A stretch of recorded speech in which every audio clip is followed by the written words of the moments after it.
Hello, my beloved student. I think all of you are very fine. Stay safe, stay home. সবাই ভালো থাকবে, সাবধানে থাকবে। Basically আমরা ক্লাস 12-এর যে লেকচারসগুলো করছি সেগুলোতে আমরা যে চ্যাপ্টারটা নিয়ে ডিসকাশন করছি, that chapter is known as PDF block elements. P block elements already been discussed. We are discussing now D block elements. Already D block এলিমেন্টসের দুটো লেকচার হয়ে গেছে, পার্ট 1, পার্ট 2। যারা যারা আগের ক্লাসগুলো অ্যাটেন্ড করোনি তারা আমাদের ইউটিউব চ্যানেলে part 1 D block elements IMEI classes দিয়ে সার্চ করলে বা D block elements part 2 IMEI classes দিয়ে সার্চ করলে আগের ডিটেলগুলো সব পেয়ে যাবে, ওখানে সব দেওয়া আছে ডিটেলগুলো। আমরা ডি ব্লক এলিমেন্টসের টোটাল 4টে লেকচার করব। অলরেডি দুটো লেকচার হয়ে গেছে, আজকে 3 নম্বর লেকচার। 4টে লেকচারে ডি ব্লক এলিমেন্টসটা পুরোটা কমপ্লিট হয়ে যাবে। আমি আগেও বলেছিলাম basically we are focused board as well as NEET and JEE, so that's why we are thoroughly scan NCERT পুরোটাকে স্ক্যান করে এবং লাস্ট 3 to 5 ইয়ার্সের বোর্ড এবং নিট জেইতে যা যা কোয়েশ্চেন এসেছিল সেইগুলো পুরো কোয়েশ্চেন পেপারগুলো ইয়ার ওয়াইজ স্ক্যান করে আমরা বা আমি যে কন্টেন্টগুলো দেখেছি সেগুলো নিয়েই আমার এই পিডিএফটা রেডি করা এবং ভিডিওটা রেডি করা। আশা করছি যা ডিটেল দেওয়া হচ্ছে board as well as NEET জেইতে ইট ইজ কোয়াইট সাফিসিয়েন্ট, এবং আমি এও আশা করছি যা যা প্রশ্ন আসবে একদম অপটিমাইজ ওয়েতে আমি পিডিএফটা রেডি করেছি। তো সেক্ষেত্রে সেগুলো করলে মোটামুটি প্রায় সব কোয়েশ্চেনই আনসার করা যাবে board as well as NEET এবং জেইতে। তো প্রত্যেকে ভালো করে সেগুলো দেখবে এবং ঠিকঠাকভাবে সেগুলো করার চেষ্টা করবে। ওকে, so let us discuss D block elements part 3. Here we are discussing chemical reactivity and E0 values. আমরা আগের ক্লাসে E0 values ডিসকাস করেছিলাম, তাতে আমরা সেখানে E0 M2+2 M ডিসকাস করেছিলাম। আজকে আমরা ডিসকাস করব M3+ to M2+। এখানে বলেছে from E0 values M3+ to M2+, table 8.2 page number 220 আমরা দেখব একটু বাদে। সেখানে দেখা যাচ্ছে যে ভ্যালুগুলো দেওয়া আছে, আমি দেখাবো একটু বাদে। সেই ভ্যালুগুলো থেকে we can predict that Mn3+ ion and cobalt 3+ আয়নের কিন্তু এই ভ্যালুটা সব থেকে বেশি। Mn3+ আয়নের ক্ষেত্রে ভ্যালুটা 1.57 এবং কোবাল্ট 3+ আয়নের ক্ষেত্রে সেই ভ্যালুটা +1.97। তো that B the maximum value in 3D series. সেটা একটু বাদে আমি টেবিলটা দেখাবো, তাহলে দেখলেই বুঝতে পারবে। তো what that value indicates, that high positive value indicates that these two are very strong oxidizing agent. মানে এরা অক্সিডাইজিং এজেন্ট হিসেবে কাজ করবে, তার মানে নিজেরা রিডিউস হবে, অ্যান্ড নিজেরা রিডিউস হলে অন্যকে অক্সিডাইজ করবে। That's why the high value of M3+ to M2+ indicates that these two ions are strong oxidizing agent in aqueous solution, and Ti2+, vanadium 2+ আর chromium 2+ are strong reducing agent. কেন? কারণ তাদের ভ্যালুটা সব থেকে কম। কি করে বুঝবো? Let us see the table. This is your table. So this B the value. ভালো করে লক্ষ্য করলে যেটা দেখা যাচ্ছে যে টাইটানিয়াম যেটা বললাম ভ্যালু -0.37, ভ্যানাডিয়াম যেটা বললাম -0.26 আর ক্রোমিয়াম ভ্যালু -0.41। তাহলে দিস নেগেটিভ ভ্যালু মানে ভ্যালু খুব কম। দ্যাটস ওয়াই ভালো করে খেয়াল রাখতে হবে দ্য ইলেকট্রোড পোটেনশিয়াল ভ্যালু বা SRP value, standard reduction potential value কম মানে they are strong reducing agent. আর এখানে যে দুটো বলেছিলাম the high value of manganese as well as cobalt, ভালো করে লক্ষ্য করলে দেখবে দ্য ভ্যালু ইজ +1.57 অ্যান্ড +1.97.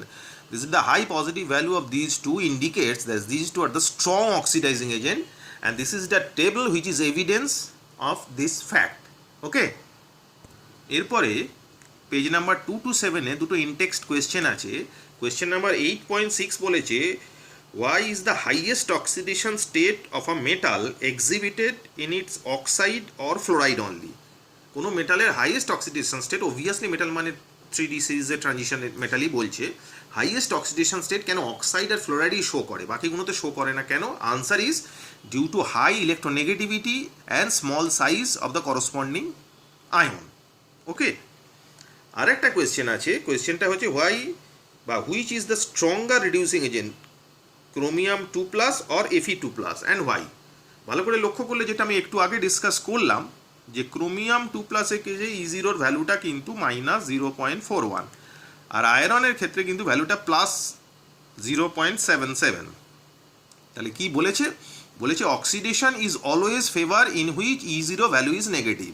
তাহলে যার ইলিজো মানে বেশি নেগেটিভ আর কি, এখানে নেগেটিভ বলছি, যত বেশি নেগেটিভ হবে তার অক্সিডেশন তত বেশি ফেভার করবে। তার মানে তার অক্সিডেশন হবে মানে সে কি হিসেবে কাজ করবে? সে রিডিউসিং এজেন্ট হিসেবে কাজ করবে obviously.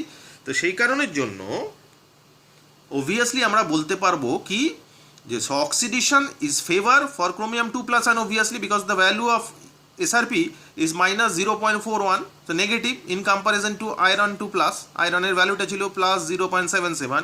That's why the answer is oxidation is favor for chromium 2+, and that is why chromium 2+ is a stronger reducing agent in comparison to Fe2+. এই কারণের জন্যই chromium 2+ stronger reducing agent হিসেবে কাজ করে in comparison to Fe2+, কারণ chromium 2+ reduce অন্যকে reduce করছে মানে নিজে অক্সিডাইজ হবে, মানে নিজে ক্রোমিয়াম 3+ যাবে ক্রোমিয়াম 2+ থেকে chromium 3+। Okay, so these are the interesting facts of E0 value and regarding the chemical reactivity of the transition element. এই রিলেটেড প্রশ্নই বেশি এসছে এখনো পর্যন্ত, যা যা ডিটেলগুলো বললাম, all the considering all the আয়ন্স, reducing agent, oxidising agent based on their SRP value, এই ডিটেলগুলো নিয়েই বেশিরভাগ প্রশ্ন এসছে। এগুলো খুব ক্রুশিয়াল জায়গা, এই জায়গাগুলো ভালো করে দেখবে। টেবিলটা তো দেখালামই। এরপরে আমরা নেক্সট যে প্রপার্টিতে যাব সেটা হচ্ছে magnetic property of the transition element. So magnetic property রিলেটেডে আমরা বেসিক্যালি যে জিনিসটা কেমিক্যাল বন্ডিংয়ে জেনে এসেছি, যারা কেমিক্যাল বন্ডিংয়ের আমার ক্লাস করোনি, আমাদের ইউটিউব চ্যানেলে কেমিক্যাল বন্ডিংয়ের অনেকগুলো লেকচার আছে, টোটাল এক্সপেক্টেড 14 লেকচার্স আছে। তো সেখানে magnetic chemical bonding in detail discussion আছে, considering all the issues from basic level to crystal field theory, মানে এক্সট্রিম লেভেল পর্যন্ত। তো যারা কেমিক্যাল বন্ডিংয়ের ক্লাসগুলো করনি বা যাদের কেমিক্যাল বন্ডিং ক্লাস 11 উইক আছে, তারা কিন্তু আমার ইউটিউব চ্যানেলে কেমিক্যাল বন্ডিংয়ের যে ক্লাসেসগুলো আছে, লেকচার্সগুলো আছে, সেগুলো ফলো করতে পারো। এক্সপেক্টেড যা যা সমস্যা রিগার্ডিং কেমিক্যাল বন্ডিং ডেভেলপ করেছিল সেগুলো অনেকটা দূর হয়ে যাবে, অনেকটা ক্লিয়ার হয়ে যাবে। ওকে, তো now we are discussing the magnetic property of the transition element. Magnetic property related chemical bonding আমরা যেটা পড়েছিলাম সেটা হচ্ছে কোনো একটা এলিমেন্টের ম্যাগনেটিক প্রপার্টি দুটো টাইপের হতে পারে, হয় সেটা ম্যাগনেটকে রিপেল করবে, নাহলে সেটা ম্যাগনেটকে অ্যাট্রাক্ট করবে। এখন আমরা কেমিক্যাল বন্ডিংয়ে যেটা পড়েছিলাম এটা জেনারেল ফ্যাক্ট আর কি। এবার কেমিক্যাল বন্ডিংয়ের ফ্যাক্টে আমরা যেটা পড়েছিলাম সেটা হচ্ছে ম্যাগনেটিক প্রপার্টি কোনো একটা মেটালের দুটো টাইপের হয়, একটা ডায়াম্যাগনেটিক প্রপার্টি আর একটা প্যারাম্যাগনেটিক প্রপার্টি। ডায়াম্যাগনেটিক প্রপার্টি কিসের ক্ষেত্রে হয়? ডায়াম্যাগনেটিক প্রপার্টি সেই সব সাবস্টেন্সে হয় যারা রিপেল করে ম্যাগনেটকে বা ম্যাগনেটিক ফিল্ডের প্রেজেন্সে রিপেল হয়। আর প্যারাম্যাগনেটিক সাবস্টেন্স কারা হয়? প্যারাম্যাগনেটিক সাবস্টেন্স যারা অ্যাট্রাক্ট করে। এটা কমন ফ্যাক্ট বললাম। এবার regarding electronic configuration, based on electronic configuration, how will you predict the paramagnetism or diamagnetism? In that case, we can say that if the species contain no unpaired electron, it means all the electron are in paired condition. In that case, those species are considered to be diamagnetic. And one of the interesting parameter, that is the magnetic moment value for those species, is 0. Again, in case of paramagnetism, we can say if the species contain any unpaired electron, whether it is 1, 2, 3, whatever the number is, definitely the species is paramagnetic, and we can say the deciding factor, which is the magnetic moment, having some positive value, and we can calculate that positive value by using a formula. সেটা আমরা discuss করবো একটু বাদে। এই হচ্ছে magnetic property regarding metal or metallic আয়নের in short detail.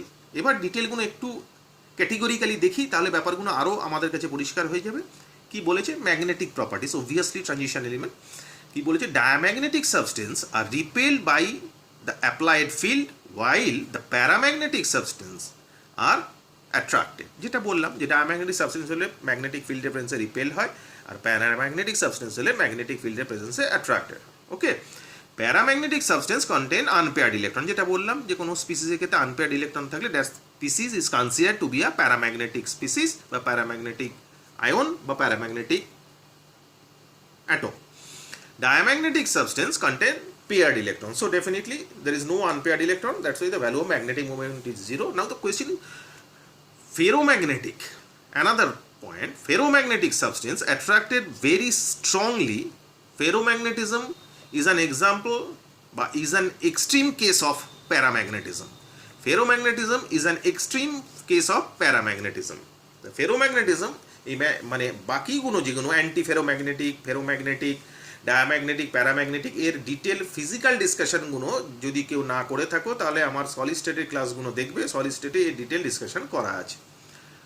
Okay, now the parameter, the deciding factor which determine the magnetism of the species is the magnetic moment. The formula is magnetic moment mu is equals to root over of n into n plus 2. This be the formula where n is the number of unpaired electron and the unit which is very important, অনেকে ভুলে যায়, মনে রাখতে হবে, অনেক সময় এটা দিয়েও কোয়েশ্চেন ফ্রেম হয়, the Bohr magneton, Bm be the Bohr magneton, where n be the unpaired electron. By applying this formula we can easily calculate the magnetic moment value, and not only calculate the magnetic moment value, from this formula we can easily predict the magnetic character of that species. If the value of magnetic moment is 0, in that case definitely we can say the species is diamagnetic, and if any positive value of this magnetic moment we can say the species is paramagnetic. You have another formula from not so important, but you can it is used sometime, that spin only formula. This be the formula mu is equal to root of 4s into s plus 1, where s is the spin quantum number, s এর জায়গায় n by 2 বসাতে পারো, n by 2 বসিয়ে দিলে দেখবে এই ফর্মুলাটাই আসছে, যেটা থেকে এর ম্যাগনেটিক মোমেন্টটাও ক্যালকুলেট করা যায়। তবে the most important formula is this, সেক্ষেত্রে খেয়াল রাখতে হবে যে নাম্বার অফ আনপেয়ার্ড ইলেকট্রনটা যেন আমরা ঠিক করে বার করতে পারি, এবং সেটা থেকে কিন্তু ঠিকঠাকভাবে ক্যালকুলেট করতে হবে, কারণ আউটার মোস্ট শেলে number of unpaired electron calculate করতে হলে সেটার একটা অ্যাপ্লিকেশন একটু বাদে দেখবো, তাহলে ব্যাপারগুলো বুঝতে আরও সুবিধা হবে। রিগার্ডিং প্যারাম্যাগনেটিক বা magnetic moment value, NCERT page number 228 table number 8.7 এ ডিটেলগুলো দেওয়া আছে, সেগুলো একটু দেখি। Obviously this be the table where scandium 3 plus D0, 3D0, obviously no electron are there. So since no electron are there, definitely there is 0 lone pair. So magnetic moment value obviously 0. Titanium 3 plus D1 configuration, 1 unpaired electron, the value is 1.73. Titanium 2 plus 3D2, 2 unpaired electron, 2.84. Similarly vanadium 2 plus 3D3 configuration, 3 unpaired electron, 3.87. Chromium 2 plus 4 unpaired electron, value 4.90. Manganese 2 plus 3D5, 5 unpaired electron, value 5.92. Basically what I want to say that this value which is very important, and from this value the digit before the point is indicate the number of, ভালো করে দেখবে যে পয়েন্টের আগে যে ডিজিটটা আছে সেই ডিজিটটাই কিন্তু number of unpaired electron present in your species. তাহলে কোয়েশ্চেনটা এইভাবে ফ্রেম হতে পারে যে কোনো একটা স্পিসিসের বলে দিল ম্যাগনেটিক মোমেন্টের ভ্যালু 4.90, তো then the question is the number of unpaired electron.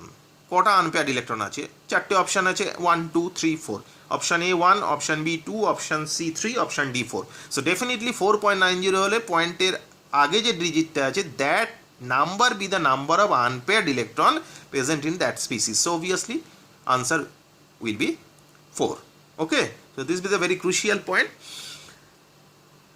অনেক পরীক্ষায় এসছে এই ধরনের ফ্রেম করা প্রবলেম, এগুলো ভালো করে দেখবে। নেক্সট এখানে একটা ওয়ার্কআউট এক্সাম্পল করে দেওয়া আছে, বলে যে calculate the magnetic moment of a divalent ion in aqueous solution if it's atomic number be 25। তাহলে অ্যাটমিক নাম্বার 25 যদি হয়, ডাইভ্যালেন্ট আয়ন হিসেবে থাকে, তাহলে আমার নাম্বার অফ আনপেয়ার্ড ইলেকট্রন কটা আছে সেটা আগে বার করে নিতে হবে। এখন অ্যাটমিক নাম্বার 25 কার? অবভিয়াসলি ম্যাঙ্গানিজের।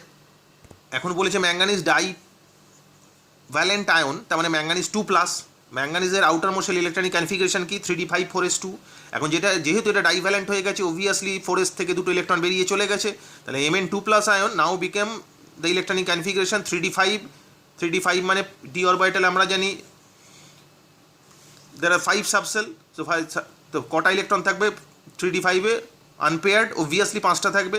সো ডেফিনেটলি এন এর ভ্যালু কত বসাবো, 5 বসাবো, তাহলে what will be the value of magnetic moment, mu is equals to root over of n into n plus 2, n মানে 5, তাহলে 5 ইন্টু 5 প্লাস 2 মানে root 35, obviously the value is 5.97. Again the important point is that the number before the decimal is the number of unpaired electron present in the species. So obviously unit is Bohr magneton. Okay, and we have a in-text question.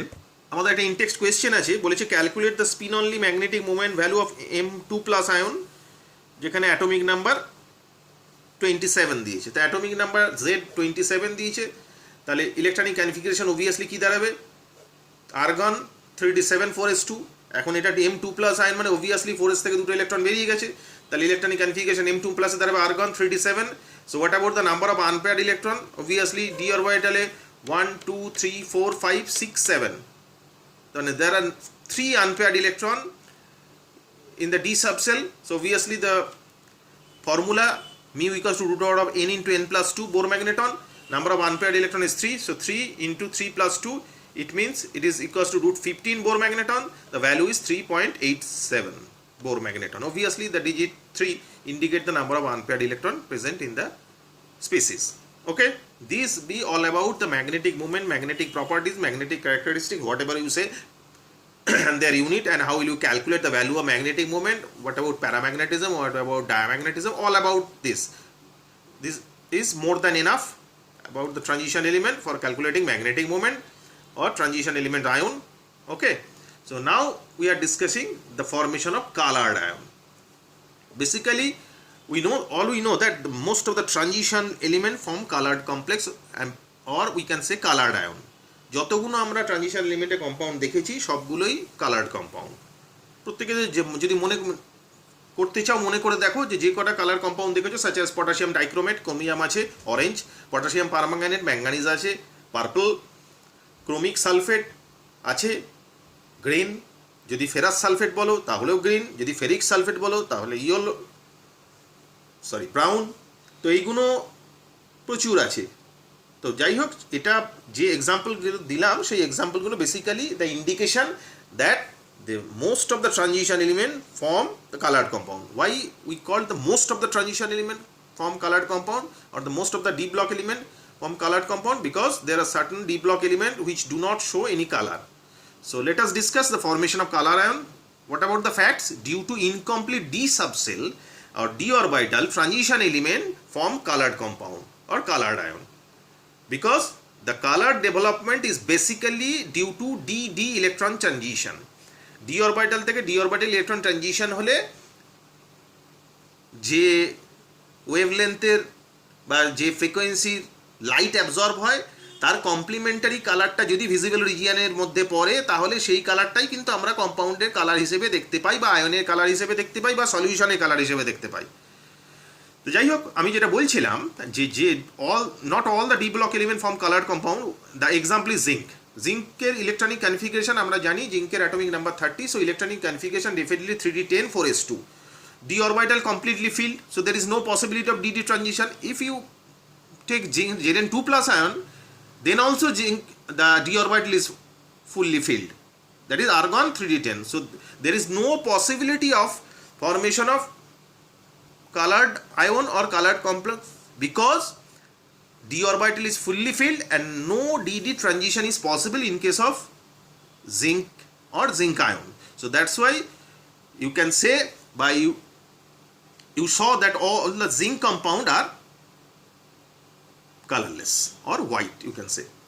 Another fact, color develop due to যেটা আমি বললাম dd transition of electron. dd transition মানে আমরা যারা crystal field পড়েছি, যারা class 11-এ আমার কাছে ক্রিস্টাল ফিল্ড থিওরি পড়েছো তারা দেখবে, যারা পড়োনি আমাদের কেমিক্যাল বন্ডিংয়ের আইএমআই ক্লাসে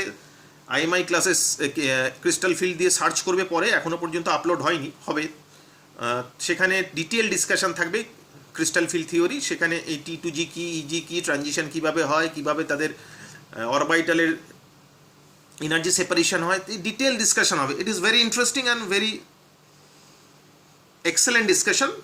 দেখবে যারা ক্রিস্টাল ফিল্ড পড়োনি, যাই হোক এখানে যেটা যারা পড়েছো তারা দেখবে colour develop due to DD electron transition from T2G, মানে অ্যাকচুয়ালি T2Gটা তলায় থাকে এনার্জেটিক্যালি, ইজিটা ওপরে থাকে, তাহলে T2 অক্টাহেড্রালে বলছি আর কি। তো সেক্ষেত্রে ডিটেল ডিসকাশনটা বললাম IMI ক্লাসেসে, crystal field theory chemical bonding দিয়ে সার্চ করবে, পরে পেয়ে যাবে অবভিয়াসলি। তো সেক্ষেত্রে T2G থেকে ইলেকট্রন যখন হায়ার এনার্জি সেল ইজিতে যায়, তখন এই এনার্জি যাওয়ার জন্য অবভিয়াসলি লোয়ার সেল থেকে হায়ার সেলে যাচ্ছে বলে এনার্জির অ্যাবজর্পশন হবে। যে ফ্রিকোয়েন্সি এনার্জি অ্যাবজর্ব হয় তার কমপ্লিমেন্টারি কালারটা কিন্তু সেই স্পিসিস বা সেই কম্পাউন্ড বা সেই আয়নে দেখা যায়। And that transition from T2G to EG both are d orbital are also known as DD electron transition. আর বেসিক্যালি অনেক সময় কোয়েশ্চেন আসে the colour develop due in a transition species বা transition metal ion is due to বলে 4টে option দেয়, একটা question frame হতে পারে। সেক্ষেত্রে answer one of the exact answer is the DD electron transition of the transition metal. Okay, এখানে সেটা বলেছে যেটা বললাম, the frequency of light absorb is determine by the nature of the ligand. এটাও কিন্তু একটা ইম্পর্টেন্ট পয়েন্ট, যে এই যে লাইট কোন ফ্রিকোয়েন্সির আলো অ্যাবজর্ব করবে এটা কিন্তু লিগ্যান্ডের উপরও ডিপেন্ড করে। কারণ লিগ্যান্ড যত স্ট্রং ফিল্ড হবে, এই জন্য আমি বললাম আগে যে কেমিক্যাল বন্ডিংয়ে যারা যারা আমার ক্লাস করনি তারা valence bond theory, crystal field theory এগুলো আমার IMI ক্লাসেস ইউটিউব চ্যানেলে সার্চ দিয়ে দেখবে, সেখানে পেয়ে যাবে পরবর্তীকালে। সেখানে ভালো করে ডিটেল দেখে নেবে, কারণ ওগুলো ভালো করে না দেখলে কিন্তু এই জিনিসগুলো ভালো করে বোঝা যাবে না। ট্রানজিশন এলিমেন্টের কেমিস্ট্রিটা ভেরি ওয়াইড এবং ভেরি ভার্সাটাইল, তো সেই জন্য সেই জিনিসগুলো ভালো করে বুঝতে হলে অবভিয়াসলি কেমিক্যাল বন্ডিংটা ভালো করে বুঝতে হবে। And as I told earlier that chemical bonding is the backbone of chemistry. সেই জন্য কেমিক্যাল বন্ডিং যে ভালো করে বুঝতে পারবে না, সে কোনো জিনিসই ভালো করে বুঝতে পারবে না। যাই হোক, কি বলেছে লিগ্যান্ডে, যেটা বললাম স্ট্রং ফিল্ড লিগ্যান্ড হলে DD যে T2G ইজির মধ্যে এনার্জি গ্যাপটা অনেক বেশি হয়, আর উইক ফিল্ড লিগ্যান্ড হলে T2G ইজির মধ্যে এনার্জি গ্যাপটা অনেক কম হয়। সেই জন্য এখানে বলেছে the frequency of light absorb is determine by the nature of the ligand. ঠিক আছে, লিগ্যান্ড যদি স্ট্রং ফিল্ড হয় তাহলে ওখানে এনার্জি গ্যাপটা বেশি হবে। এখন আমরা জানি E=H নিউ, তার মানে নিউ এর সাথে এনার্জি রিলেশন আছে অবভিয়াসলি, তার মানে যদি এনার্জি বেশি হয় ফ্রিকোয়েন্সি বেশি হবে, ফ্রিকোয়েন্সি বেশি হলে বেশি ফ্রিকোয়েন্সি অ্যাবজর্পশন হবে, আর এনার্জি কম হলে কম ফ্রিকোয়েন্সির আলো অ্যাবজর্পশন হবে। তো সেই ওয়াইজ অবভিয়াসলি কালার সবার ক্ষেত্রে তো সেম হবে না। সেই কারণের জন্যই বলেছে the frequency of light absorb is determine by the nature of the ligand. আর colour of the ion is given in the table number 8.8 NCERT-তে অবভিয়াসলি দেখাচ্ছি আমি, পেজ নাম্বার 2 to 9। সেখানে কিন্তু কালার অফ দ্য আয়ন মানে কোন কোন ion কী কী colour তৈরি করে এবং কেন সেখানে তৈরি হয় সেই ডিটেলটা দেওয়া আছে। Let us see. So this B the table where scandium 3+ is colorless because there is no d electrons. Obviously titanium 4+ also colorless because there is no d electron, and the zinc 2+ is also colorless because there is no possibility of DD transition because d orbital is completely filled. But other ions, all the ions having D1 to D9 configuration, all the ions are colored. ভালো করে লক্ষ্য করলে দেখবে যে titanium 4+ কিন্তু colourless because there is no d electron, that's why there is no possibility of DD transition. But titanium 3+ is purple color because there is one d electron. Okay, obviously vanadium 4+ D1 electron but the color is blue, not purple. যেটা আমি বললাম যে it depend on ions as well as ligand. So different টাইপের আয়ন্স দেওয়া আছে, তার corresponding কালারগুলো দেওয়া আছে। Important fact is that D0 configuration সেখানে কিন্তু স্পিসিসের কোনো কালার নেই because there is no possibility of DD transition, as well as D10 configuration যেখানে আছে, it means Zn2+ and it is also colorless because d orbital is completely filled and there is no possibility of DD transition. Okay, now our next fact, that is formation of complex compound.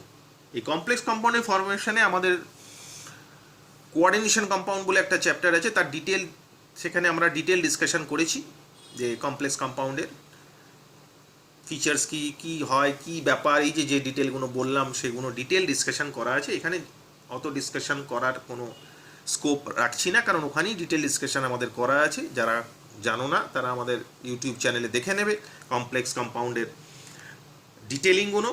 যদি upload না করা থাকে তাহলে upload হয়ে যাবে কিছুদিন বাদে। Okay, so formation of complex compound, কিছু ইম্পর্টেন্ট ফ্যাক্টস যেগুলো দেখে নেব। We know complex in coordination chemistry in details, যেটা বললাম আমি। Transition metal ion large number of complex তৈরি করে transition metal ion. Most of the complex are basically form because of the presence of transition element or transition metal ion. This is because কেন এরকম হয়, তার কারণটা হচ্ছে their smaller size of the metal ion and high ionic charges and the availability of d orbital for bond formation. Obviously বুঝতেই পারছো তিনটে পয়েন্টসে এই দিয়েও কোয়েশ্চেন ফ্রেম করতে পারে যে কেন ট্রানজিশন এলিমেন্টগুলোই বা ট্রানজিশন মেটাল আয়নগুলোই কমপ্লেক্স কম্পাউন্ড ফর্ম করে। তা তিনটে পয়েন্ট এখানে দেওয়া আছে, smaller size of the metal ion, high ionic charges and the availability of D orbital for the formation of bond. এতে ভ্যালেন্স বন্ড থিওরিতে ডিটেল ডিসকাশন করা হবে, কেমিক্যাল বন্ডিংয়ে দেখবে প্রত্যেকে, সেখানে কিভাবে ডি অরবিটাল ফ্রি হলে বন্ডিং তৈরি হয়, কিভাবে স্কোয়ার প্ল্যানার কমপ্লেক্স তৈরি হয়, কিভাবে টেট্রাহেড্রাল কমপ্লেক্স তৈরি হয়, কিভাবে অক্টাহেড্রাল কমপ্লেক্স তৈরি হয়, তার ডিটেল ডিসকাশনগুলো আমরা ভ্যালেন্স বন্ড থিওরিতে ডিসকাস করেছি। যারা দেখোনি আমাদের কেমিক্যাল বন্ডিং IMI ক্লাসেস দিয়ে সার্চ করবে, সেখানে তার detail picture with proper clarification কিন্তু পেয়ে যাবে। Okay, next property catalytic activity. Obviously আমরা প্রত্যেকেই জানি যে ট্রানজিশন এলিমেন্ট যেগুলো আছে তারা অথবা তাদের কম্পাউন্ডগুলো ক্যাটালিস্ট হিসেবে কাজ করে। তো what are the facts? The facts are catalytic activity of transition element is basically due to their ability to adopt multiple oxidation state and to form complexes. কেন তারা ক্যাটালাইটিক অ্যাক্টিভিটি দেখায়? কারণ তাদের ডি অরবিটালটা ইনকমপ্লিট হয়, যার ফলে তাদের multiple oxidation state avail করার একটা পসিবিলিটি থাকে, অ্যাজ ওয়েল অ্যাজ আমি একটু আগেই বললাম তারা কমপ্লেক্স ফর্ম করে, যার জন্য এই ঘটনাটা দেখা যায়। এক্সাম্পল কীরকম? Vanadium pentoxide is in contact process and finely divided iron in Haber's process, obviously প্রত্যেকেই জানো। অথবা হাইড্রোজেনেশন রিয়াকশানে nickel act as a catalyst that is transition element. কেন এরকম হয়? Lowers the energy of activation, এটা ক্যাটালিস্টে প্রত্যেকে জানো যে ক্যাটালিস্ট কী করে, এনার্জি অফ অ্যাক্টিভেশনটাকে লোয়ার করে দেয়, যার ফলে রিয়াকশানটা তাড়াতাড়ি হয়, ফাস্ট হয়, এবং ক্যাটালিস্টটা পরে কিন্তু নিজে আনএফেক্টেড থাকে। ওকে, next, catalyst that is transition element change their oxidation state and became more effective as catalyst. বললাম যে ভেরিয়েবল অক্সিডেশন স্টেট শো করে বলে তারা নিজেদের অক্সিডেশন চেঞ্জ করে ক্যাটালিস্ট হিসেবে কাজ করে। As for example normal reaction একটা দেখেছি যে পার সালফেটের সাথে আয়োডাইড আয়নের রিয়াকশানে আয়োডিনিক অ্যাসিড লিবারেশন হচ্ছে উইথ সালফেট আয়ন হচ্ছে। এই রিয়াকশানটা যদি করা হয় with the presence of catalyst that is iron 3+ ion, iron 3+ প্রথমে আয়োডিনের সাথে রিয়াকশান করে আয়রন 2+ তৈরি করবে, সেই আয়রন 2+টাই এটাকে সালফেটে ট্রান্সফার করবে। So this B the catalytic activity of transition element. এই ডিটেলগুলো আমরা আমাদের একটা চ্যাপ্টার যে সারফেস কেমিস্ট্রি সেখানে পড়বো ডিটেলগুলো, সেখানে ক্যাটালিসিস বলে একটা কন্টেন্টই আছে। Okay, next, sorry, formation of interstitial compounds. Obviously solid স্টেটে আমরা এই ডিটেল পড়েছি, যারা পড়োনি তারা আমার ক্লাসেসগুলো দেখবে সলিড স্টেটে, সেখানে ডিটেল ডিসকাশন করা হয়েছে ইন্টারস্টিশিয়াল কম্পাউন্ড কী, কীভাবে হয়। এখানে জাস্ট ইন শর্ট কিছু পয়েন্টস বলে দেওয়া আছে। বোরন, হাইড্রোজেন, কার্বন আর নাইট্রোজেন নন মেটাল যেগুলো আছে, আর trapped inside the crystal lattice. Crystal lattice কি সেটা প্রত্যেকে যারা সলিড স্টেট ক্লাস করেছো তারা প্রত্যেকেই জানো। Of the metal example TiC, carbon ঢুকে আছে, Mn4n, নাইট্রোজেন ঢুকে আছে, Fe3H, হাইড্রোজেন ঢুকে আছে, these are non-stoichiometric compound, VH 0.56 অথবা TiH 1.7, these are non-stoichiometric compound. So obviously non-stoichiometric effect যারা আমার কাছে পড়েছো তারা জানো, আমরা সলিড স্টেটে পড়েছি non-stoichiometric ডিফেক্ট দুটো পার্টে ভাগ করা, একটা মেটাল এক্সেস ডিফেক্ট, একটা মেটাল ডেফিসিয়েন্সি ডিফেক্ট। এই ডিটেল ডিসকাশনটা আমরা করেছি সলিড স্টেটে with pictorial explanation, with taking proper example, সেগুলো আমরা ডিটেলে ডিসকাশন করেছি আমাদের সলিড স্টেটের লেকচারে। যারা পড়োনি তারা ওখানে দেখে নেবে। ক্যারেক্টারিস্টিক্স ইন্টারস্টিশিয়াল কম্পাউন্ডের: melting point higher than the pure metal, pure metal থেকে এদের যে এই যে তৈরি হয়েছে এদের মেল্টিং পয়েন্টটা বেশি হয়। ভেরি হার্ড, খুব হার্ড হয়, যেমন বোরন কার্বাইড বিফোর সি, বা ডায়মন্ড ইজ ইন হার্ডনেস। আর একটা কি, দে রিমেন মেটালিক, মানে তাদের মেটালিক কন্ডাক্টিভিটিটা কিন্তু ইনট্যাক্ট থাকে, সেটা কিন্তু চেঞ্জেস হয় না। আর দে আর কেমিক্যালি ইনার্ট, তারা কিন্তু কেমিক্যালি ইনার্ট হয়। এই ডিটেলগুলো একটু জানার, এগুলো থেকে কিছু প্রশ্ন ফ্রেম হয়, যার ডিটেলগুলো বলে দিলাম। এছাড়া আরেকটা যেটা সেটা হচ্ছে অ্যালয় ফর্মেশন। অ্যালয় ফর্মেশনে কেসে